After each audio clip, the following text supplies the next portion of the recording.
Bonjour, rebonjour. Et nous voilà pour la deuxième partie de cette leçon sur les pronoms relatifs. J'ai fait une petite pause, je suis sortie un petit peu pour aller faire une petite marche parce qu'il faisait beau et je suis vraiment restée toute la journée devant mon ordinateur. Donc il faut sortir, j'espère que vous aussi vous prenez le temps de faire un peu de sport, de faire un peu de yoga, quelque chose pour sortir. Évidemment pas pour rencontrer vos amis parce que ça il ne faut pas, ça c'est vraiment la chose qu'il faut éviter. Juste pour éviter de vous infecter, éviter d'infecter tout le monde, mais peut-être avec vos parents, avec votre frère, votre sœur, sortir un peu et aller au soleil. Alors, maintenant nous allons commencer avec notre deuxième partie et nous nous étions arrêtés à la question numéro 5. Alors la question numéro 5, je pense qu'on ne voit pas complètement les... On va voir. La question numéro 5, c'est qu'est-ce qui se passe s'il n'y a pas de préposition devant le trou? Si le verbe n'est pas un verbe avec à ou avec de, comme avoir besoin de ou téléphoner à. Si l'antécédent n'est ni un lieu ni un temps. Et s'il y a un antécédent, parce que nous allons voir des cas où il n'y a pas d'antécédent. Qu'est-ce qui se passe à ce moment-là? À ce moment-là, il faut utiliser qui ou que. Ce qui est amusant parce qu'en français 3, ou même en français 2, on commence avec qui et que, les choses les plus simples. Et maintenant, on finit la leçon avec ça. Donc, je trouve ça très intéressant. Alors, si vous avez besoin d'un sujet, vous allez utiliser qui. Par exemple, comment s'appelle le garçon qui est venu au bal? Qui est le sujet et c'est suivi d'un verbe, toujours, qui est venu au bal. Et vous voyez qu'ici, il n'y a pas de préposition, ça n'est pas un verbe avec à ou avec de, ça n'est ni un lieu ni un temps, donc on utilise qui. Et parfois, on a besoin d'un objet direct, et l'objet direct pour les pronoms relatifs, c'est que. Comment s'appelle le garçon que tu as invité? Que est suivi d'un sujet et d'un verbe. D'accord? Donc, que, sujet, verbe, qui avec un verbe. Vous voyez que ici, il faut faire attention, il y a une voyelle et ici une voyelle, mais on ne met pas d'apostrophe avec qui. Il n'y a jamais d'apostrophe, il ne faut jamais changer qui. Au contraire, avec que, si que est suivi par une voyelle comme elle ou il faut mettre un apostrophe. Très bien, donc ça c'était un petit rappel de français 2. Attention, attention, quelque chose que vous avez appris aussi en français 2 et dont nous avons parlé toujours, mais on oublie toujours, si le pronom relatif est que, c'est un objet direct, et si la phrase est au passé composé, il ne faut pas oublier de faire l'accord du participe passé avec l'objet direct qui est placé avant le verbe. Vous voyez que ici, j'ai acheté, c'est le passé composé. J'ai acheté quoi? La jupe, c'est l'objet direct. L'objet direct est avant le verbe, c'est féminin. Donc, je dois accorder le participe passé au féminin. Et donc, j'écris « j'aime la jupe que j'ai achetée ». Et ça, c'est vrai pour le passé composé, mais c'est aussi vrai pour le plus que parfait, pour le conditionnel passé, pour le futur antérieur, pour le subjonctif passé. C'est toujours vrai. Si vous avez, dans ces temps composés, si vous avez un objet direct avant le verbe, il faut faire l'accord. Très bien, j'ai quelques exercices que je vais vous laisser faire seuls. Il y aura les réponses sur le PowerPoint que je mets aussi sur Google Classroom, donc vous pouvez regarder. S'il y a des questions, on pourra en parler à la prochaine classe. Et on va continuer avec la dernière question, qui est la question numéro 6.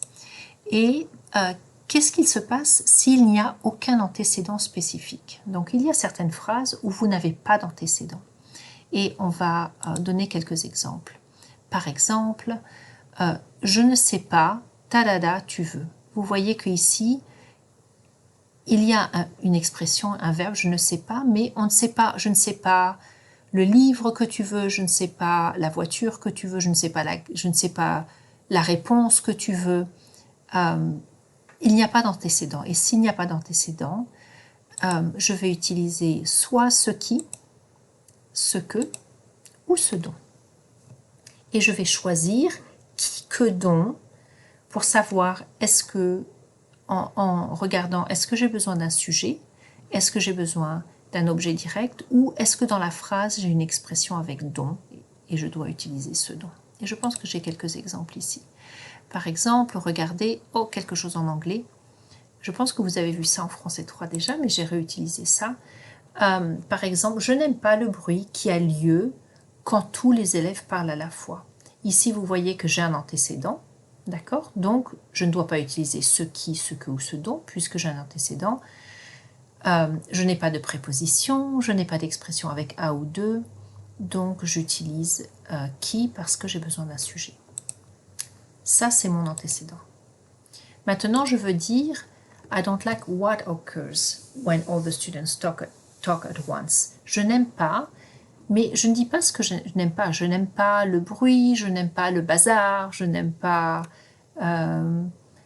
le manque de concentration. Je ne dis pas ce que je n'aime pas. Et donc, je peux dire que je n'ai pas d'antécédent. Et parce que je n'ai pas d'antécédent, je vais dire que je remplace, j'ajoute ici un antécédent neutre qui est ce. D'accord? Je ne sais pas, comme je ne sais pas ce que c'est, je ne peux pas dire si c'est masculin, singulier, pluriel. Donc j'utilise cet antécédent neutre ce. Et après, je dois choisir qui que dont. A lieu, c'est un verbe, donc j'ai besoin d'un sujet et j'utilise qui. Voici un autre exemple. Mes parents aiment beaucoup la peinture que j'ai faite. Ici, vous voyez que j'ai un antécédent. L'antécédent, c'est la peinture. Je n'ai pas de préposition, je n'ai pas d'expression avec de, avec a, ce n'est pas un lieu, ça n'est pas un point, un moment dans le temps. Donc, j'utilise que, parce que ici, j'ai le sujet et le verbe que j'ai fait. Et vous remarquez, ah, tiens, c'est le passé composé. Qu'est-ce que j'ai fait? La peinture, c'est l'objet direct, donc je dois accorder avec la peinture que j'ai faite. Mon exemple où il n'y a pas d'antécédent, par exemple, mes parents aiment beaucoup ce que j'ai fait en classe. Ici, vous voyez que je ne sais pas s'ils aiment le travail, l'art, les dessins, les histoires. On ne sait pas ce dont on parle. Donc c'est pour ça que je peux dire je n'ai pas d'antécédent et j'ajoute cet antécédent neutre qui est ce. Et après, je dois décider est-ce que j'utilise qui que dont. J'ai un sujet et j'ai un verbe, et donc je dois utiliser que. Voilà, voilà. Et après, on a un dernier exemple avec ce dont, bien sûr. Ma mère m'a acheté la robe dont j'ai envie pour le bal.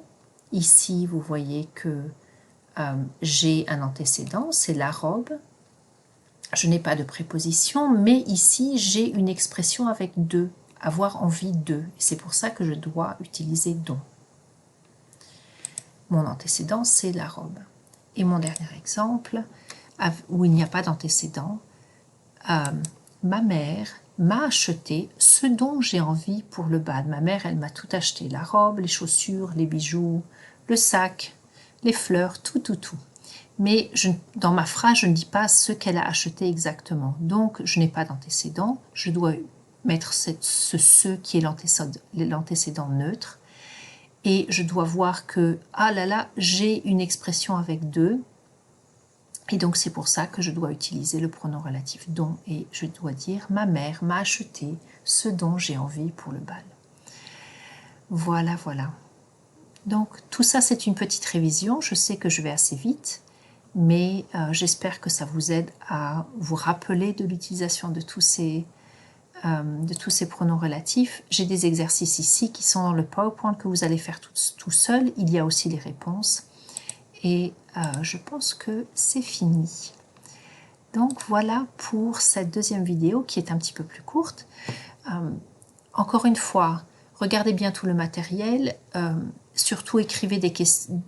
Posez-moi des questions. Je suis là pendant le virtual. Comment ça s'appelle? Virtual Office Hour, j'ai déjà oublié. Vous pouvez toujours me poser des questions. Si vous mettez des questions en commentaire dans Google Classroom, toute la classe en profite, donc ça c'est bien.